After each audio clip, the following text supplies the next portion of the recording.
जन वल्लभ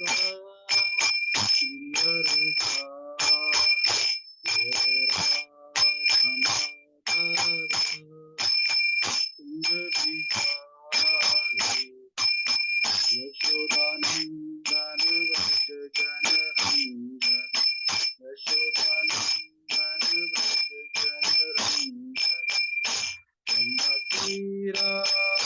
वन यमुना तीरा वन जय राधा माधव बिहारी गोपी जन वल्लभ गिरिवरधारी जय राधा माधव सुंदर बिहारी हरे कृष्ण कृष्ण कृष्ण हरे हरे हरे राम राम राम हरे हरे हरे कृष्ण कृष्ण कृष्ण हरे हरे हरे राम राम राम हरे हरे हरे कृष्ण कृष्ण कृष्ण हरे हरे हरे राम राम राम हरे हरे हरे कृष्ण कृष्ण कृष्ण हरे हरे हरे राम राम राम हरे हरे कृष्ण कृष्ण कृष्ण हरे हरे हरे राम राम राम हरे हरे जय राधा माधव राधे जय राधा दामोदर राधे जय राधा गोपीनाथ राधे जय राधा गोकुलानंद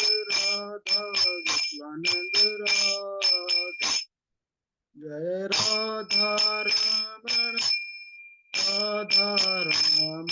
राधे जय राधा मदन मोहन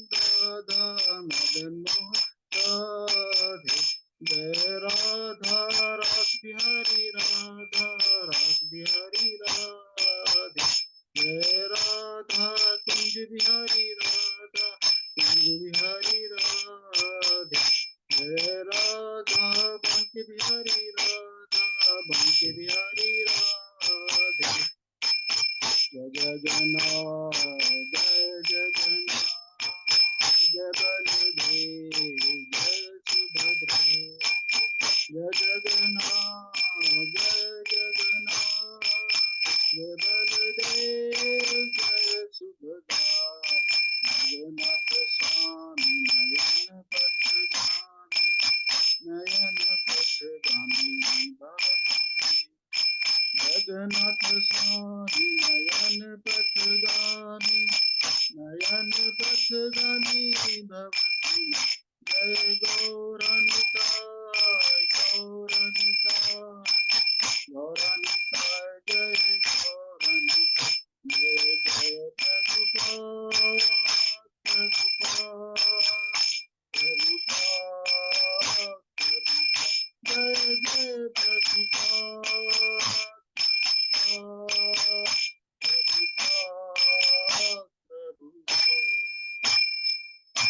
जगन्नाथ देव सुभद्रा मैया की जय। ताई गौर प्रेमानंदे हरि हरि बोल श्री प्रभुपाद। ओम अज्ञानतिमिरान्धस्य ज्ञानाञ्जनं शलाकया चक्षुरुन्मीलितं येन तस्मै श्रीगुरुवे नमः। श्रीचैतन्यमनोभीष्टं स्थापितं येन भूतले स्वयं रूपा कदा मह्यं ददाति स्वपदान्तिकं। वन्देऽहं श्रीगुरो श्रीयुतपदकमलं श्रीगुरुवैष्णवांश्च श्री रूपम सागर जातम सहगण रघुनाथान्वितम तम से जीवम साधवैतम सावधूतम परिजन सहितम कृष्ण चैतन्य देवम श्री राधा कृष्ण पादान सहगण ललिता श्री विशाखान्विताश्च हे कृष्ण करुणा सिंधु दीन बंधु जगतपते गोपेश गोपिका कांत राधा कांत नमोस्तुते तप्त कांचन गौरांगी राधे वृंदावनेश्वरी वृषभानुसुते देवी प्रणमामि हरिप्रिये वाञ्छा कल्पतरुभ्यश्च कृपा सिन्धुभ्य एव च पतितानां पावनेभ्यो वैष्णवेभ्यो नमो नमः। जय श्री कृष्ण चैतन्य प्रभु नित्यानंद श्री अद्वैत गदाधर श्रीवासादि गौर भक्त वृंदम हरे कृष्णा कृष्णा कृष्णा हरे हरे हरे राम राम राम हरे हरे हरे कृष्ण। जब अभय घर वापस आए तो उन्होंने अपनी युवा स्त्री को रोते पाया। तब उन्होंने सुना कि स्त्री की सहेलियों ने उनसे कहा था कि तुम्हारे पति घर वापस नहीं आएंगे। उन्होंने उसे समझाया कि चिंता ना करो, इस कथन में कोई सत्य नहीं है। मैं कुछ दिनों के लिए ही गया था और अब वापस आ गया हूँ। यद्यपि उनके विवाह जीवन का अभी अभी आरंभ हुआ था, लेकिन अभय को उसे संतोष नहीं था। राधा रानी दत्त एक सुंदर युवा लड़की थी, परंतु अभय को वह पसंद नहीं थी। वे सोचते, हो सकता है कि कोई दूसरी पत्नी इससे अच्छी हो। इसके अतिरिक्त एक दूसरी पत्नी, भारत में दूसरा विवाह करना सामाजिक दृष्टि से मान्य था। इसलिए अभय ने मामले को अपने हाथ में लेने का निर्णय लिया। उन्होंने एक अन्य लड़की के माँ बाप से मिलने का आयोजन किया, लेकिन जब उनके पिता को मालूम हुआ तो उन्होंने अभय को बुलाया और कहा, मेरे बच्चे, तुम दूसरा विवाह करने को आतुर हो, किंतु मैं तुम्हें सलाह दूंगा कि ऐसा ना करो। यह भगवान कृष्ण की कृपा है कि तुम्हारी वर्तमान पत्नी तुम्हें पसंद नहीं है। इसे सौभाग्य की बात मानो। यदि तुम अपनी पत्नी और परिवार में अत्यधिक आसक्त नहीं होते तो इससे तुम्हें भविष्य की तुम्हारी आध्यात्मिक उन्नति में सहायता मिलेगी। अब है अपने पिता की सलाह मान ली। वे अपने पिताजी की आज्ञा का पालन करना चाहते थे और उन्हें उनका अंतवत दृष्टिकोण पसंद आया, लेकिन वे विचार मग्न बने रहे। पिता की दूरदर्शिता से कुछ संभ्रमित भी हुए और यह सोचकर उन्हें विस्मय हुआ कि भविष्य में किस प्रकार वे आध्यात्मिक जीवन में आगे बढ़ेंगे और पिता के प्रति कृतज्ञता अनुभव करेंगे कि यह सब उनके कारण है। पिता का यह विचार कि आध्यात्मिक जीवन में भविष्य में तुम्हारी उन्नति अभय को बहुत पसंद आया। जो पत्नी उन्हें मिली थी उसे उन्होंने स्वीकार कर लिया। अभय चरण दे का नाम उन छात्रों की सूची में सम्मिलित था जिन्होंने बीए परीक्षा उत्तीर्ण कर ली थी और जिन्होंने डिप्लोमा के लिए आमंत्रित किया गया था। पर अभय ने निर्णय कर लिया था कि उन्हें स्कॉटिश चर्च कॉलेज का डिप्लोमा नहीं चाहिए। यद्यपि एक ग्रेजुएट के रूप में उन्हें बड़ी अच्छी रोजी मिल जाएगी, लेकिन वह रोजी अंग्रेज धब्बे से धूमिल होगी। यदि गांधी जी को सफलता मिल गई तो भारत को शीघ्र ही अंग्रेजों से छुटकारा मिल जाएगा। अभय ने अपना निर्णय कर लिया था कि जब स्नातक दिवस आया तो कॉलेज के अधिकारियों को पता चला कि अभय ने डिप्लोमा अस्वीकार कर दिया है। इस तरह अभय ने अपना प्रतिवाद दर्ज कराया और गांधी जी के नारे को स्वीकार करने का संकेत दिया। हाल के महीनों में गांधी जी की चुनौती का स्वर और भी ऊंचा हो गया था। युद्ध के दौरान भारतीय अंग्रेज ताज के प्रति स्वामी भक्त बने रहे, इस आशा से कि इससे भारतीय स्वतंत्रता के प्रति अंग्रेजों में सहानुभूति जागृत होगी। लेकिन लेकिन 1919 ईस्वी में भारत की स्वतंत्रता के आंदोलन को दबाने के लिए रॉलेट एक्ट पास किया गया। गांधी जी ने तब देश में हड़ताल का नारा दिया था। ऐसे दिन का जब सारे दो देश में लोगों के ने प्रतिवाद के रूप में काम और स्कूलों का बहिष्कार किया। यद्यपि यह अहिंसापूर्ण प्रतिवाद था, एक सप्ताह बाद अमृतसर के जलियावाला नाम के सार्वजनिक बाग में अंग्रेज सैनिकों ने उन सैकड़ों शस्त्र रहित निहत्थे भारतीयों को गोलियों से मौत के घाट उतार दिया जो वहां शांतिपूर्ण सभा के लिए एकत्रित हुए थे। उसके बाद गांधी जी ने भारत के प्रति अंग्रेज साम्राज्य के इरादों में सारा विश्वास खो दिया। पूर्ण असहयोग का नारा देते हुए उन्होंने हर अंग्रेज वस्तु के बहिष्कार का आदेश दिया। सम्मान, स्कूल, न्यायालय, सैनिक उपाधि आदि। और अभय अपनी डिग्री लेने से इनकार करने से गांधी जी के स्वतंत्रता आंदोलन से अपने को और घनिष्ठता से संबंध करने की दिशा में बढ़ रहे थे, किंतु उनका हृदय उसमें नहीं था। जैसे उन्होंने अपना हृदय ना तो कभी कॉलेज की पढ़ाई को दिया था, ना डिग्री प्राप्त करने को, ना अपनी पत्नी को, उस तरह एक पूरा राष्ट्रवादी होने के विषय में भी उनके मन में संकोच था। अभय का झुकाव उस ओर हो गया था, लेकिन वास्तव में वे कभी विश्वस्त नहीं थे। अब बिना पढ़ाई, बिना काम धंधे के रोजी, शिक्षा या स्त्री की परवाह ना करते हुए घर पर रहने लगे। एक मित्र के विवाह के अवसर पर उन्होंने कविता लिखने का प्रयास किया। वे श्रीमद् भागवत और गांधी जी के ताजे भाषणों को पढ़ने लगे। उनके पास कोई तात्कालिक योजना ना थी। गौर मोहन ने अबे के लिए योजनाएं बना रखी थी और कॉलेज की डिग्री उन योजनाओं का एक अभिन्न अंग थी।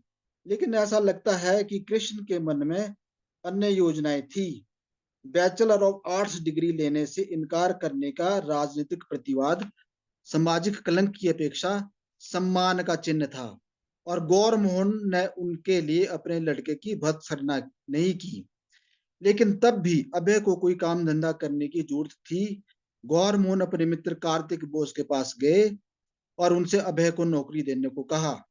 डॉक्टर कार्तिक बोस, जो गौर मोहन के घनिष्ठ मित्र थे, अभय के बचपन से उनके पारिवारिक चिकित्सक थे। वे विख्यात सर्जन, चिकित्सा विशारद और रासायनिक उद्योगपति थे। कलकत्ता में बोसेस लेबोरेटरी नाम से उनका अपना प्रतिष्ठान था, जहां वे औषधियां, साबुन और औषध उद्योग के अन्य सामान बनाते थे। डॉक्टर बोस देश भर में विख्यात थे कि वे पहले भारतीय हैं जिन्होंने ऐसी औषधियां बनाई जिन पर पहले यूरोपीय फर्मों का एकाधिकार था। उन्होंने अभय को अपनी लेबोरेटरी में डिपार्टमेंट मैनेजर के रूप में रखना स्वीकार कर लिया। यद्यपि अभय औषधि निर्माण उद्योग या प्रबंध के संबंध में कुछ नहीं जानते थे, लेकिन उन्हें विश्वास था कि इन विषयों से संबंधित कुछ पुस्तकें पढ़ लेने के बाद उन्हें उतनी जानकारी हो जाएगी जितनी की आवश्यकता थी। लेकिन जब इस युवक को अचानक डिपार्टमेंट मैनेजर का पद दिया गया, तो बहुत से कार्यकर्ता असंतुष्ट हो गए। उनमें से कुछ वयोवृद्ध थे और फर्म में 40 वर्ष से काम कर रहे थे। उन्होंने आपस में असंतोष प्रकट किया और अंततः उन्होंने डॉक्टर बोस के सामने आपत्ति उठाई। इस युवक को मैनेजर क्यों बनाया गया? डॉक्टर बोस ने उत्तर दिया, ओह, उस पद के लिए मुझे एक ऐसे आदमी की जरूरत थी जिस पर मैं अपने लड़के की तरह विश्वास कर सकूं। वह 40-40 हजार रुपए के चेकों पर हस्ताक्षर करता है। उस डिपार्टमेंट के हिसाब किताब का अपना भार मैं केवल उसे सौंप सकता हूँ। उसके पिता मेरे बहुत घनिष्ठ मित्र है और यह नव युवक मेरे लिए सचमुच पुत्र के समान है। गौर मोहन ने अनुभव किया कि वे कुछ कर सकते थे, उन्होंने किया। उनकी प्रार्थना थी कि विशुद्ध वैष्णव सिद्धांत, जिन्हें उन्होंने अपने पुत्र को सिखाया है, आजीवन उसके साथ बने रहे और उसका मार्गदर्शन करते रहे। गांधी जी और उनके स्वराज आंदोलन के कारण अभय की कॉलेज की पढ़ाई भंग हो गई और उनका झुकाव राष्ट्रीयता की ओर अब भी था। लेकिन उसके पीछे राजनीतिक प्रेरणा उतनी नहीं थी जितनी की आध्यात्मिक दृष्टि। इसलिए गौर मोहन को संतोष था। वे जानते थे कि वैवाहिक संबंध से अभय को प्रसन्नता नहीं थी, लेकिन अभय ने उनकी यह व्याख्या मान ली थी कि पत्नी और परिवार के मामलों से विलगाव आध्यात्मिक उन्नति में सहायक होगा। अभय सांसारिक मामलों में अपनी जन्मजात रुचि दिखा रहे थे।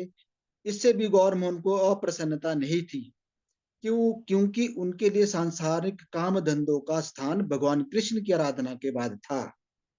उन्हें अभय से ऐसी ही आशा थी।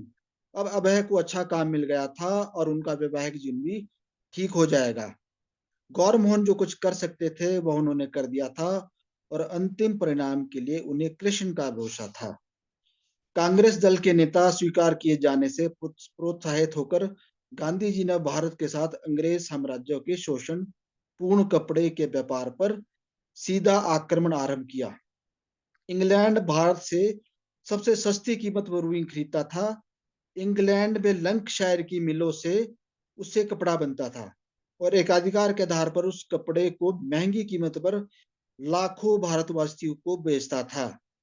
गांधी जी के ने प्रचार किया कि भारत को अपना कपड़ा स्वयं बनाना फिर से आरंभ करना चाहिए। इसके लिए उसे साधारण चरखे और करगे का इस्तेमाल करना चाहिए और इस प्रकार ब्रिटेन में बने कपड़े का पूर्ण बहिष्कार करके भारत में अंग्रेज शक्ति के आर्थिक आधार पर आक्रमण करना चाहिए।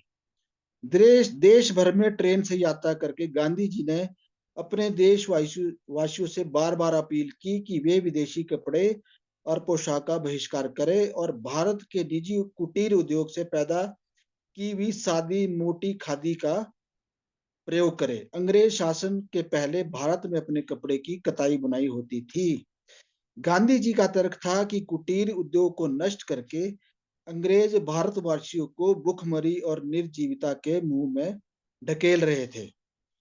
देशवासियों के सामने दृष्टांत रखने के लिए गांधी जी स्वयं प्रतिदिन परंपरागत चरखे पर सूत कातते थे और सादी मोटी खादी की लंगोटी पहनते और शाल ओढ़ते थे। वे सभाएं करते और लोगों से कहते कि आगे आओ और बाहर से आए आयात कपड़ों का बहिष्कार करो। लोग वहीं के वहीं कपड़े फेंक कर ढेर लगा देते और गांधी जी उनमें आग लगा देते। गांधी जी की पत्नी शिकायत करती कि खादी बहुत मोटी होती है और भोजन बनाते समय उसका पहनना कष्टदायक है। उन्होंने पूछा कि क्या भोजन बनाते समय ब्रिटेन में बना हल्का कपड़ा पहना जा सकता है? गांधी जी ने उत्तर दिया, हाँ, मिल का कपड़ा पहनकर खाना बनाने की तुम्हें स्वतंत्रता है, लेकिन इस तरह पकाया खाना ना खाने की स्वतंत्रता का इस्तेमाल मैं भी करना चाहता हूँ। अभय को कुटीर उद्योग का पक्ष उचित जंचा। वे भी आधुनिक औद्योगिक उन्नति पर मुग्ध नहीं थे जिसका प्रवेश अंग्रेजों ने भारत में कराया था। सादा सादा जीवन, जैसा कि गांधी जी बल देकर कहते थे, ना केवल करोड़ों भारतवासियों को दीर्घकालीन राष्ट्रीय अर्थव्यवस्था के लिए अच्छा था, वरन अभय के लिए वह आध्यात्मिक संस्कार के भी हित में था। अभय ने मिल में बने कपड़े त्याग दिए और वे खादी पहनने लगे। अब वे जिससे भी मिलते, चाहे वो भारतीय हो अथवा अंग्रेज, उसके लिए उनकी पोशाक उनका असल रूप प्रकट कर देती। वे क्रांति के समर्थक राष्ट्रवादी थे। 1920 ईस्वी के दशक के प्रारंभिक वर्षों में खादी पहनना केवल पहनावे का दिखावा नहीं था, यह एक राजनीतिक वक्तव्य के समान था। इसका मतलब था कि खादी पहनने वाला गांधीवादी है।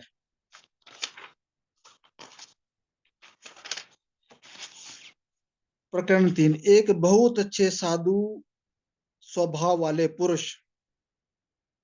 इसमें भक्ति सिद्धांत सरस्वती ठाकुर लिखते हैं, चैतन्य महाप्रभु और उनके भक्तों जैसे उच्चतम श्रेणी के कल्याणकर्ता ना हुए हैं ना होंगे। अन्य प्रकार के लाभ केवल धोखा है, सचमुच अत्यंत हानिकारक है। जबकि महाप्रभु और उनके अनुयायियों द्वारा किया गया कल्याण सबसे सच्चा, सबसे बड़ा और शाश्वत लाभ है। यह लाभ किसी देश विशेष के लिए नहीं है जो दूसरों के लिए उत्पाद पैदा करे, वरन यह समस्त विश्व के लिए है।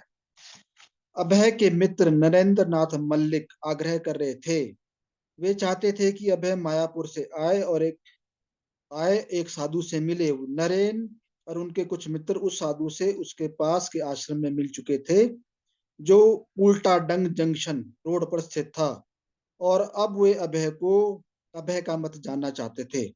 अपनी मित्र मंडली में अभय नेता माने जाते थे, इसलिए यदि नरेन औरों को बता सके कि साधु के प्रति अभय भी सम्मान की भावना रखते हैं तो उससे उनके अपने मूल्यांकनों का समर्थन होगा। अभय को जाने में हिचक थी, लेकिन नरेन उन पर दबाव डाल रहे थे। वे शाम होते ही भीड़ से भारी सड़क पर आने जाने वालों के बीच खड़े बातें कर रहे थे, जबकि भाड़े की घोड़ा गाड़ियां, बैलगाड़ियां और बीच बीच में ऑटो टैक्सियां और मोटर बसें शोर करती हुई आगे बढ़ रही थी। नरेन ने अपने मित्र अभय की बाह कसकर पकड़ ली। वे उन्हें आगे की ओर घसीटने लगे, जबकि अभय हंस रहे थे और उल्टी दिशा में हठपूर्वक जोर लगा रहे थे। नरेन का तर्क था कि चूंकि वह स्थान कुछ ही मकान आगे आगे था, इसलिए उन्हें कम से कम थोड़ी दूर के लिए वहां हो आना चाहिए। अभय हंसे और उन्होंने माफी मांगनी चाहिए। लोग समझ रहे थे कि दोनों व्यक्ति मित्र थे, लेकिन बड़ा अजीब दृश्य था। खादी का सफेद कुर्ता और धोती पहने हुए सुंदर युवक को उसका मित्र खींचे लिए जा रहा था। नरेन ने बताया कि साधु श्रील भक्ति सिद्धांत सरस्वती वैष्णव थे और चैतन्य महाप्रभु के महान भक्त थे। उन्हें एक शिष्य जो सन्यासी थे मल्लिकों के घर आ चुके थे और उन्होंने उन्हें श्रील भक्ति सिद्धांत से मिलने को आमंत्रित किया था। मल्लिकों में से कुछ वहां गए थे और उनसे बहुत प्रभावित हुए थे, किंतु अभय शंकालु बने रहे। उन्होंने अपना नहीं नहीं, मैं इन सब साधुओं को जानता हूँ, मुझे नहीं जानना है। अभय ने अपने बचपन में बहुत से साधु देखे थे। उनके पिता घर पर कम से कम 3-4 को प्रतिदिन आमंत्रित करते थे। उनमें से कुछ तो केवल भिख मंगे थे और कुछ गांजा भी पीते थे। गौर मोहन बहुत उदार थे और जो भी सन्यासी का गेरुआ वस्त्र पहने होता उसे घर में आने देते थे। तो क्या इसका तात्पर्य यह था कि चाहे कोई भीख मांगता हो या गांजा पीता हो, फिर भी उसे साधु माना जाए, केवल इसलिए कि वह सन्यासी की वेशभूषा में है, या मठ निर्माण के नाम से धन इकट्ठा कर रहा है, या अपने भाषण से लोगों को प्रभावित कर लेता है? नहीं, ये साधु अधिकतर बहुत खराब लोग होते थे। अब मैंने अपने पड़ोस में भी एक ऐसे व्यक्ति को देखा था जो पेशे से भिख मंगा था। सवेरे जब अन्य लोग काम के कपड़े पहनकर अपने काम पर जाते, तो यह व्यक्ति गेरुआ वस्त्र धारण करके भीख मांगने निकलता और इस तरह अपना पेट पालता। लेकिन क्या यह उचित था कि ऐसे तथाकथित साधु एक सम्मान पूर्वक दर्शन किया जाए, साधु का सम्मान पूर्वक दर्शन किया जाए, मानो वह गुरु हो?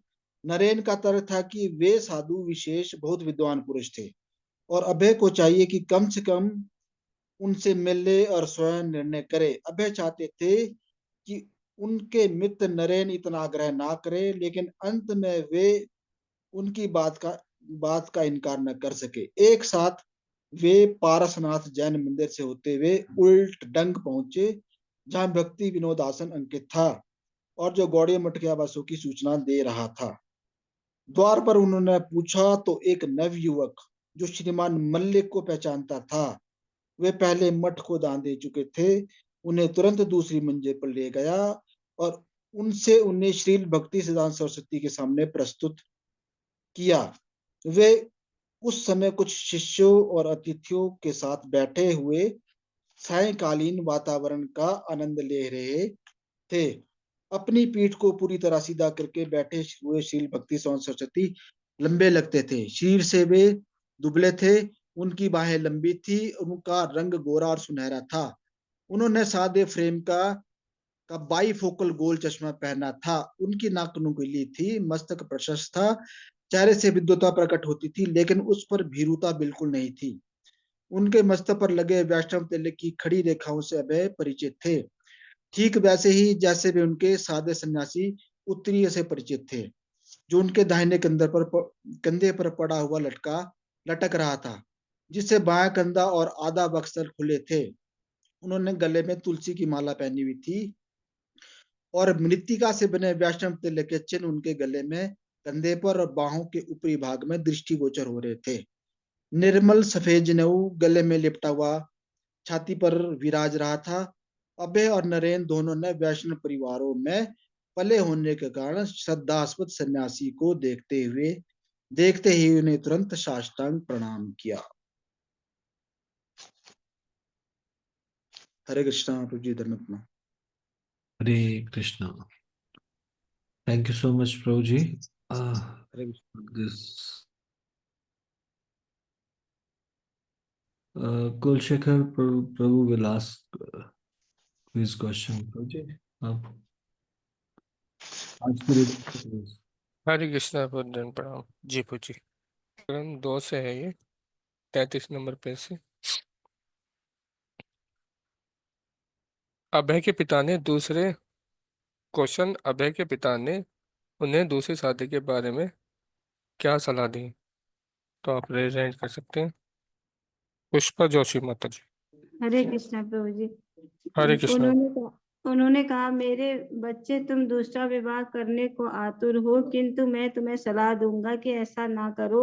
यह भगवान कृष्ण की कृपा है कि तुम्हारी वर्तमान पत्नी तुम्हें पसंद नहीं है। इसे सौभाग्य की बात मानो। यदि तुम अपनी पत्नी और परिवार से अत्यधिक आसक्त नहीं होते तो इसमें तुम्हें भविष्य की तुम्हारी आध्यात्मिक उन्नति में सहायता मिलेगी। हाँ जी, ठीक है, धन्यवाद। हरे कृष्ण। हरे कृष्णा। दूसरा क्वेश्चन है, अभय ने अपने पिता की शादी से जुड़ी सलाह पर कैसे प्रक्रिया दी? आप रेज हैंड कर सकते हैं।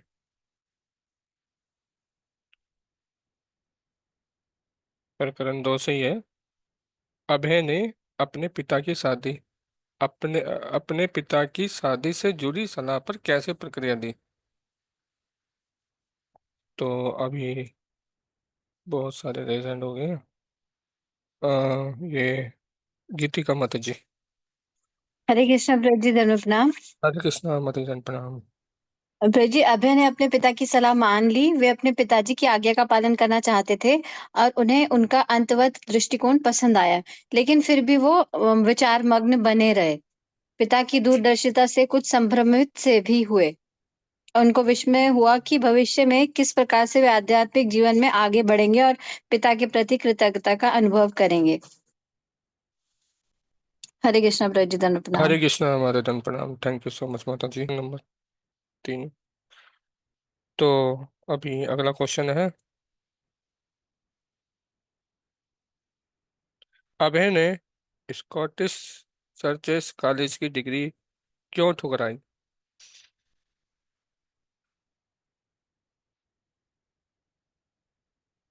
आप रेज हैंड कर सकते हैं। रीना त्रिवेदी माता जी। हरे कृष्णा प्रभु जी, दंडवत प्रणाम। हरे कृष्णा दंड प्रणाम माता जी। उन्होंने गांधी जी के कॉल पर, मतलब गांधी जी ने ऐसा कॉल किया था, तो उस कॉल के अगेंस्ट में उन्होंने अपनी डिग्री को मतलब छोड़ दिया, मतलब उन्होंने उसको एक्सेप्ट नहीं किया। हाँ जी, ठीक है माता जी, थैंक यू माता जी। अगला क्वेश्चन, गांधी ने गांधी जी ने संयोग आंदोलन के तहत भारतीयों से क्या करने का आह्वान किया आह्वान किया?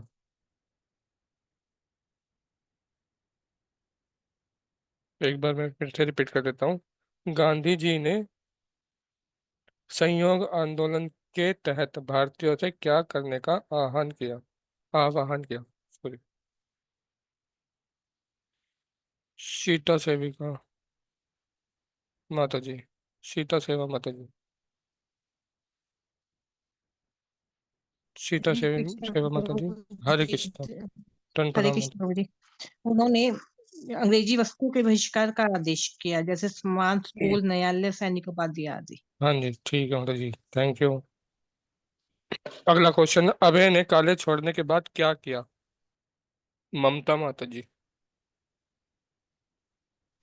हरे कृष्णा प्रभु जी, धन्यवाद प्रणाम। उन्होंने हरे कृष्ण। लेबोरेटरी में डिपार्टमेंट मैनेजर के रूप में पद संभाला था।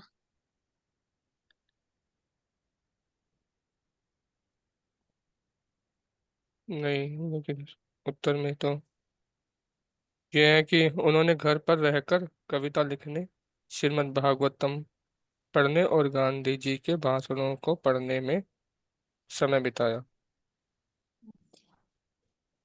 ठीक है, ठीक है, तो अगला क्वेश्चन पूछता हूँ। गौर मोहन ने अभय के कैरियर के लिए क्या योजना बनाई थी? पुष्पा जोशी माता जी। प्रभु जी, गौर मोहन अपने मित्र कार्तिक बोस के पास ले गए और उनसे अभय को नौकरी देने को कहा। कार्तिक बोस, जो गौर मोहन के घनिष्ठ मित्र थे, अभय के बचपन से उनके पारिवारिक चिकित्सक थे, एक व्याख्या सर्जन। प्रभु जी, यही है क्या? नहीं, ये तो नहीं है, और कोई बताएंगे? लेबोरेटरी सत हरे कृष्ण। हरे हरे कृष्णा। हाँ जी, हरे रीना माता कृष्ण। जी। प्रभु जी गौर मोहन जी चाहते थे कि वो एक प्योर वैष्णव बने, अच्छे वैष्णव बने, और उसी के उसी प्रिंसिपल को लेके उन्होंने उन्हें थ्रू आउट द लाइफ उन्होंने गाइड किया। और जब उन्होंने अपनी डिग्री छोड़ दी तो भी वो अपने बेटे से मतलब वो उनको कुछ मतलब उनसे कुछ नाराज नहीं हुए। और क्योंकि वो चाहते थे कि एक अच्छे वैष्णव बने और भगवान के भक्त बने, राधा कृष्ण के भक्त बने। His prayer was that the principles of pure Vaishnavism he had taught his son would stay with him and guide him throughout his life. ठीक है माता जी। और कोई बोलेंगे? हाँ जी प्रभु जी। हरे कृष्णा। हाँ, गौर मोहन ने अभय के लिए योजना बना रखी थी कि कॉलेज की डिग्री उन योजनाओं का एक अभिन्न अंग थी, लेकिन ऐसा लगता था कि कृष्ण के मन में अन्य योजनाएं थी।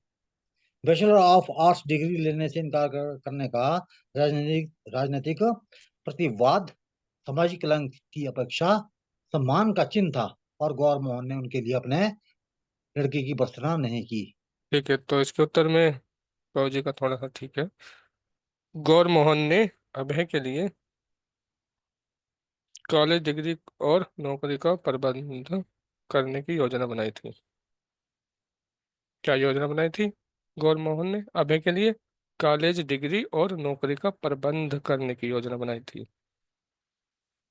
ठीक है, अगला क्वेश्चन। डॉक्टर कार्तिक चंद्र बोस कौन थे और उनका अभय के जीवन में क्या योगदान था? रेज हैंड कर सकते हैं।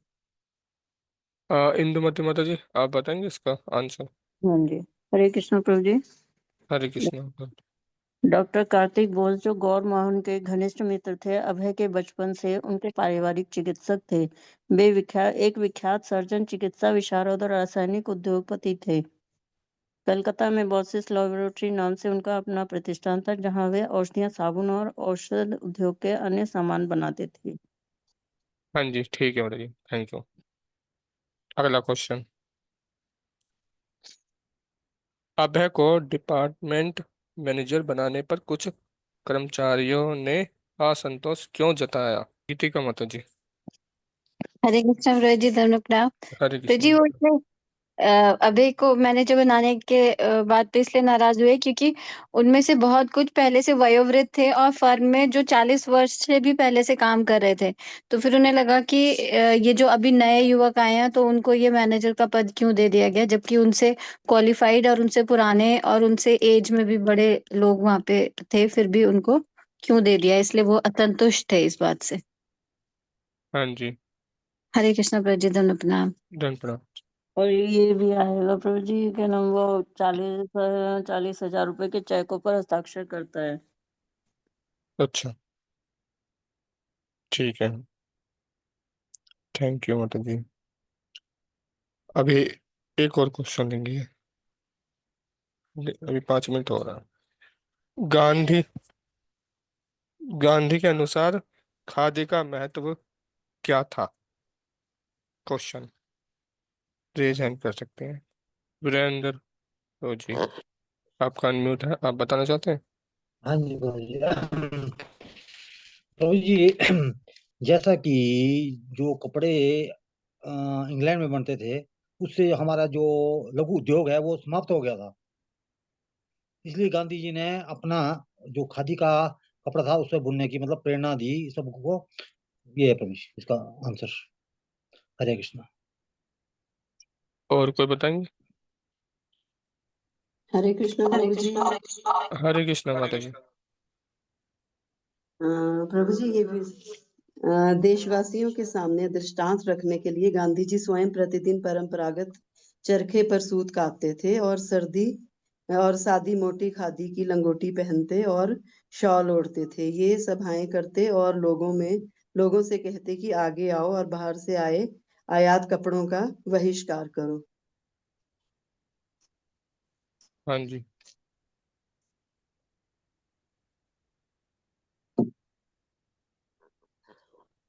ठीक है। और कोई कुछ ऐड करना चाहते हैं इसमें? हरे कृष्णा प्रभु जी, हरे धन्यवाद प्रणाम। कृष्ण। अरे ना माता जी।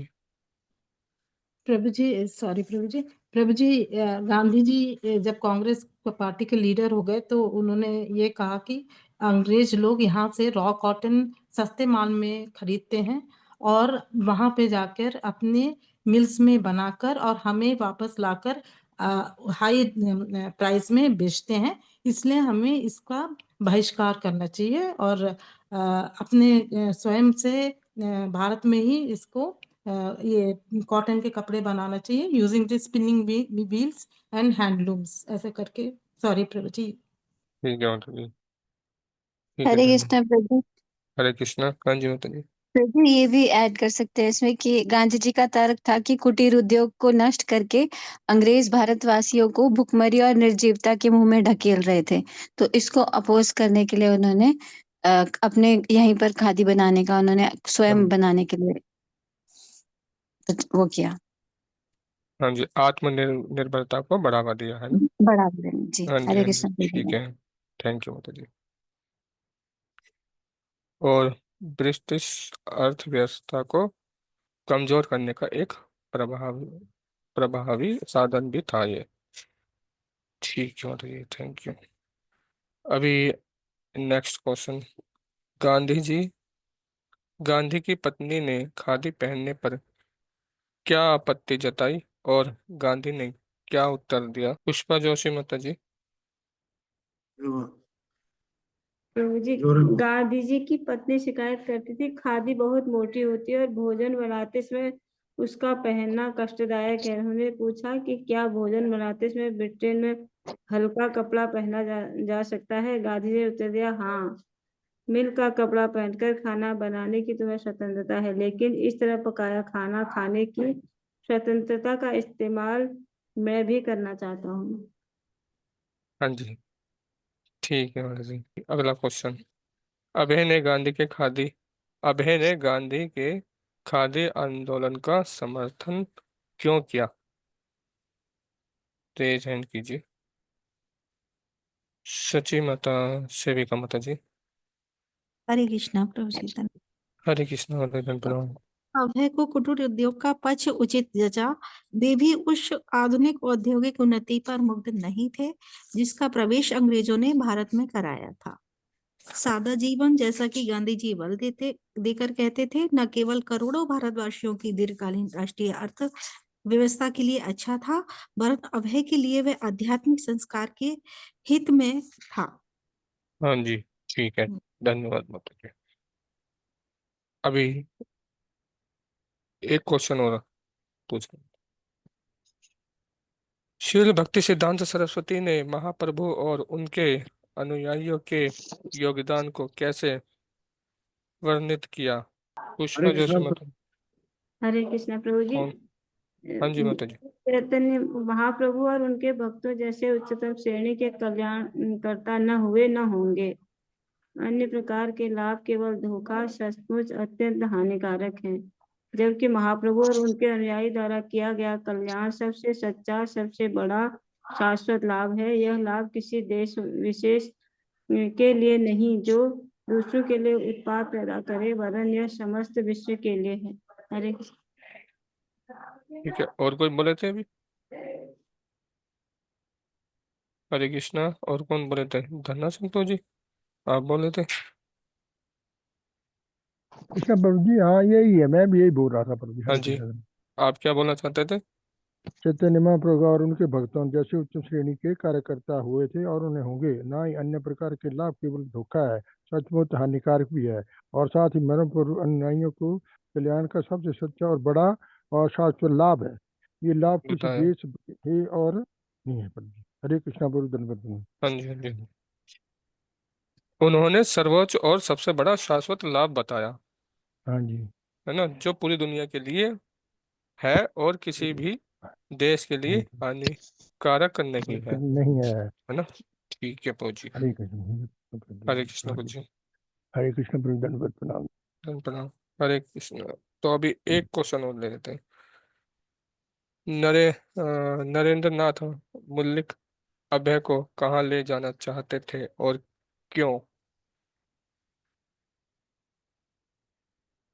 नरेंद्र नाथ मल्लिक अभय को कहाँ ले जाना चाहते थे और क्यों?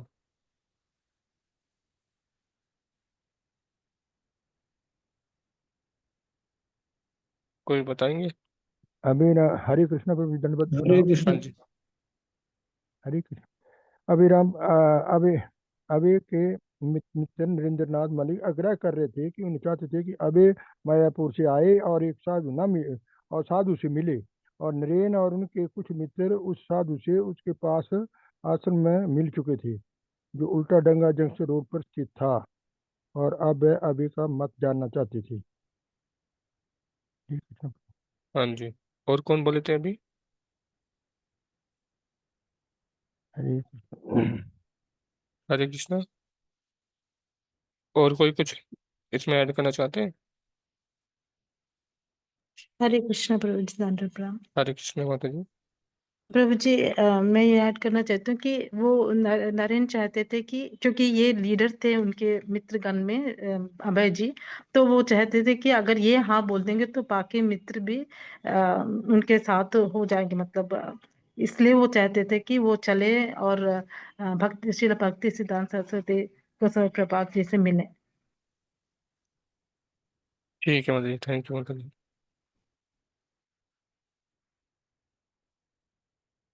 तो एक अभी प्रकरण 3 से ले लेते हैं।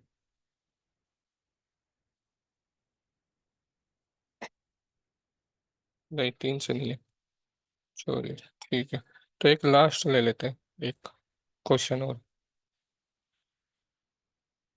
अभय और नरेंद्र शील भक्ति सिद्धांत सरस्वती सरस्वती से मिलने कहाँ गए? आप रेज हैंड कीजिए। फिर से एक बार क्वेश्चन को रिपीट कर देता हूँ। अभय और नरेंद्र शील भक्ति सिद्धांत सरस्वती से मिलने कहाँ गए? रेज हैंड कीजिए। कोई बताना चाहते हैं तो डायरेक्ट अनम्यूट करके बता सकते हैं। हरे कृष्णा। हरे कृष्ण प्रभु जी। हरे कृष्णा। हाँ जी माता प्रभु जी। जी, पारसनाथ जैन मंदिर से होते हुए उल्टा टंग पहुंचे, जहां भक्ति विनोद आसन अंकित था और जो गौड़ी मठ के आवासों की सूचना दे रहा था। द्वार पर उन्होंने पूछा तो एक नवयुवक जो श्रीमान मल्लिक को पहचानता था, वे पहले मठ को दान दे चुके थे, उन्हें तुरंत दूसरी मंजिल पर ले गया और उसने उन्हें श्री भक्ति सिद्धांत सरस्वती के सामने प्रस्तुत किया। ठीक है माता जी। ठीक है, वे पारसनाथ जैन मंदिर के पास उल्टा डाऊंगा गए, जहाँ भक्ति विनोद आसन के नाम से गौड़िया मठ का केंद्र था। हाँ जी, ठीक है माता जी, थैंक यू। ठीक है, तो फिर अभी हम इसको प्रश्नोत्तरी को यहीं पर समाप्त करेंगे। ठीक है। श्री प्रपात लीलामृत की जय। शील प्रपात की जय। निताई गौर प्रेमानंदे। हरि हरि बोल।